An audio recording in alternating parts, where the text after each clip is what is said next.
Dobar dan i dobrodošli u našu šalicu razgovora. Pa evo da započnemo nekoliko pitanja za vas. Kako je izgledala škola kad ste vi bili učenica i što je tad u cijelom sustavu bilo drugačije? Ja sam išla u osnovnu školu u Pakracu i to u vježbaonicu učiteljske škole. Puna učionica učenica i učenika koji su učili za učitelje. A naš učitelj je držao nama predavanje, učio nas je, a oni su slušali. Da bi u 3. i 4. razredu oni držali predavanja, a mi smo djeca toliko se uvježbali u tome da bi našem učitelju uvijek govorili koju ocjenu im treba dati. I koliko smo razumjeli sa tog njihovog sata. Tako da je ta škola tada, ta vježbaonica meni ostala u velikom sjećanju. Jesu li tada postojali izleti, dani škole ili nekakve proslave, na primjer dana kruha? Ne, ali izleta je bilo puno i kada je uveden KNOH, ovdje ne znam kako bi to više nazvala, terenska nastava. Mi smo bili stalno po terenu. Onako mali, na Krečani u Pakracu, na poštu smo išli, u drvnu industriju, u staklanu Lipičku. Neprekidno se nas vodalo. A što se tada smatralo nekakvim nestašnim ponašanjem? Pa ne znam uopće što bi rekla. Učenik koji nije pisao zadaće, to je bilo kao nestašno. Doći u školu bez domaće zadaće. A drugo, ja ne pamtim ništa lošeg. Meni su samo lijepe uspomene ostale. A je li vam tada bilo najvažnije obrazovanje i kako su vaši roditelji gledali na školu? Moji roditelji su isto bili prosvjetni radnici. I mama i tata. I kasnije u višim razredima, od 5. do 8. mama mi je predavala hrvatski, a tata njemački. I to je bilo normalno. S tim da bi mama uvijek na hrvatskom drugog učenika tražila da mene ispituje.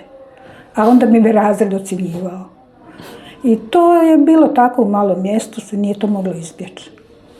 A mislite li možda da je to što su vam roditelji bili profesori i predavali vam, je li vam to ikako pomoglo u školovanju? Puno.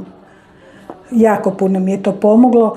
Kad sam na studiju krenula držati ja predavanje u školi, odmah sam se prva javila, a profesor mi je rekao, pa ko da radiš 20 godina? A bilo mi je prvo predavanje u školi, zato što sam znala to sve iz nižih razreda, iz te vježbaonice, od svojih roditelja. Imala sam to zapravo sve u malom prstu, svu pedagogiju. Pa evo sad možemo preći i na vas i na nekoliko pitanja za vas. Koliko se škola promijenila od vremena vaše majke do vremena kada ste vi išli u školu? Evo, baš sam sad slušala pa mislim da se dosta promijenila. Barem u onom što je rekla, ja nisam imala to iskustvo da sam imala učitelje koji su učili. U ovu školu sam išla od 4. razreda do kraja do 8. Prva 3 razreda sam išla u Trnskom. Pa kako su izgledali vaši školski dani i jesu li se tad već krenula koristiti računala i nekakva tehnologija? Ne, još uopće nije bilo računala, niti mobitela, nikakve još tehnologije. Nego ono osnovno što sam zamijetila kako se Domagoj ovdje u školi, u 2 smjene smo imali nastavu, 6-dnevni tjedan do podne, znači subotom se išlo na nastavu, a poslijepodne je bilo od ponedjeljka do petka. A kako je bila atmosfera među učenicima? Je li bilo više onako natjecateljska ili je vladalo nekakvo zajedništvo? Pa meni se čini da je više vladalo zajedništvo nego možda danas. A je li vam vaša majka pričala o svom školovanju i je li vas to možda motiviralo? Pa odrasla sam uz nastavnike, mamu, tata isto bio profesor fizike i tehničkog. I čak sam ja neko vrijeme išla u pedagošku i željela isto postati nastavnicom, da sam ipak otišla u drugu stranu, inženjersku kemiju. A kako ste doživljavali vaše profesore? Su li bili strogi, blagi, nekako prijateljski nastrojeni? Pa uvijek ima i jednih i drugih. Tako da, u principu većina je bila prijateljski i možda malo manje strogi, ali bilo je i strogi. A što mislite li bolje? Nekako imate stroge profesore koji drže do discipline ili nekakve koji se mogu nekako poistovjetiti s učenicima i koji su tako prijateljski? Pa ja sam uvijek za neku sredinu. Znači, nikad ne u krajnost, uvijek je neka sredina najbolja. I evo sad možemo preći na tebe. Pa kakva ti je škola danas i što ti je nekako najdraže u njoj? Danas mi je škola jako lijepa, jako je lijepo uređena. Profesori su isto odlični, nisu prestrogi, nisu preblagi, baš su našli sredinu. A djeca u školi su isto ok, osmaši vole trčati po hodnicima, ali ja mislim da je to jednostavno dio 8. razreda. Kad ideš u 8. razred moraš trčati po hodnicima u današnje vrijeme. A što ti baka i mama pričaju o školi nekad i vjeruješ li mu u sve te priče? Pa ja njima vjerujem zato što mislim da su dosta iskrene osobe. Najviše što su mi pričale, što sam ih ja ispitivao, a najviše sam ih ispitivao o profesorima. Znali su mi još pričati o priredbama, nisu mi baš pričale o uređenju škole, ali po onom što sam ja zaključio u školi je bilo jako lijepo i u njihovo vrijeme. A koji ti je predmet najzabavniji, a koji ti baš i nije nešto drag? Pa najzabavnija mi je matematika naravno, volim ići na matematička natjecanja i volim matematiku općenito. Pravit ćemo se da geometrija ne postoji po tom pitanju jer geometrija mi nije baš nešto, ali mogu preživjeti. A predmet koji baš ne volim, pa to je iskreno dosta teško pitanje. Nemam baš neki predmet da bi rekao da mi je najgori, sve ih volim, samo što neke volim više, neke manje. Naprimjer, tjelesni mi baš nije zato što mislim da nisam neki u tjelesnom. Nije mi baš ni geografija zato što mi je dosta teška. I možda nije ni likovni zato što nisam baš neki fan crtanja i ne crtam baš predobro, ali mogu preživjeti sve te predmete i nije da su sad baš ne volim, nego samo mi nisu toliko dragi kao neki drugi predmeti. A kad bi mogao nešto promijeniti u školi, što bi to bilo? Pa ja mislim da bi promijenio ovu djecu koja moraju ostajati na produžnom. Zato što, vjerujte mi, već mi je puko film od toga da profesori govore ovako. Ajde prepisuj s ploče, ajde molim te nauči za 2. Odgovarat ćeš danas, ne sljedeći put. Onda dođe sljedeći put, pa ajde sljedeći put, pa daj nauči. Znači sve što je promijenio, sve mi je super, samo ta djeca, no to je do njih, a ne do škole, pa... A obzirom na tvoje sve matematičke uspjehe, vidiš li se u budućnosti negdje u tom području ili bi odabrao nešto drugo?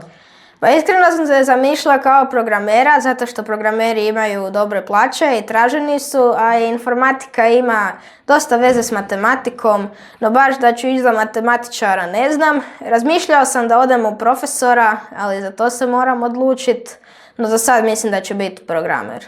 Točni programer, oprostite na naglasku. Pa evo jedno pitanje za sve vas. Što mislite koliko, uopće promijenila evo od vas do tebe? Kad sam počela raditi, radili smo u 3 smjene. Školski sat je trajao 40 minuta. Puna škola đaka, preko 2000 učenika je bilo. I onda se nakon nekoliko godina od naše škole odvojila škola u Travnom. Otišao je dio djece i dio učitelja. Još uvijek je bilo puno djece i tada je napravljena škola u Sloboštini. I opet je dio djece otišao u Sloboštinu školu i dio učitelja učiti djecu u Sloboštini. Tek onda smo prodisali i počeli raditi u 2 smjene. Smjena A, smjena B, 5-dnevni i 6-dnevni tjedan. Svaka druga subota je bila radna, mi smo to zvali vesela subota, jer samo 4 sata su bila subotom. Ali moralo se tako i bilo nam je to sve normalno. A kako je škola izgledala u vaše vrijeme? Evo, razlika koju primjeću sad kad Domagoj ide, ima tu lijepi sportski rekreacijski centar. U moje vrijeme još nije to bilo vani uređeno. Na tjelesni smo vani išli tu u ovaj veliki park pokraj sjeverno od škole. Zatim, veseli me što sam čula da će se Atri ponovo urediti jer smo nekad pod odmorima išli u Atrije i baš sam vesela što ću i Domagoj moći ponovo ići u Atrije. Smo to jako voljeli, odmore ove veće od 10 minuta provoditi vani. A kako ti doživljavaš nekako školu obzirom na priče koje ti pričaju i mama i baka? Pa ja mislim da po pričama koje sam čuo od svoje mame i svoje bake da je bi meni škola bila nekako bolja u njihovo vrijeme, ali to mislim da samo zato što su profesori možda bili malo više prijateljski nastrojeni, zato što ja školu ponekad doživljam kao zabavu, ponekad kao natjecanje ko će imati bolje ocjene, a ponekad kao zašto ja moram biti ovdje. Ali sve svemu u školi mi je najčešće jako zabavno i sretan sam kad je škola gotova, sretan sam kad dobijem petice. I imamo Puno na vašem dolasku ovdje u našu šalicu razgovora i evo nadamo se da ćete prisustvovati raznim slavljima povodom 50. obljetnice naše škole. Hvala vama. Veselimo se svakoj priredbi, ovoj posebno. I ja bih još volila imati završnu riječ.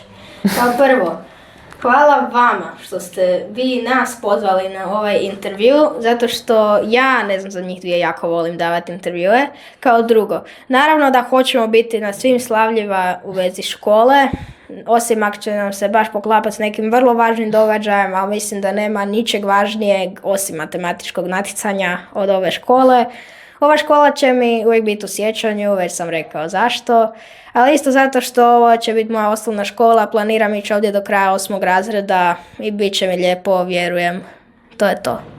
Doviđenja, ugodan ostatak dana.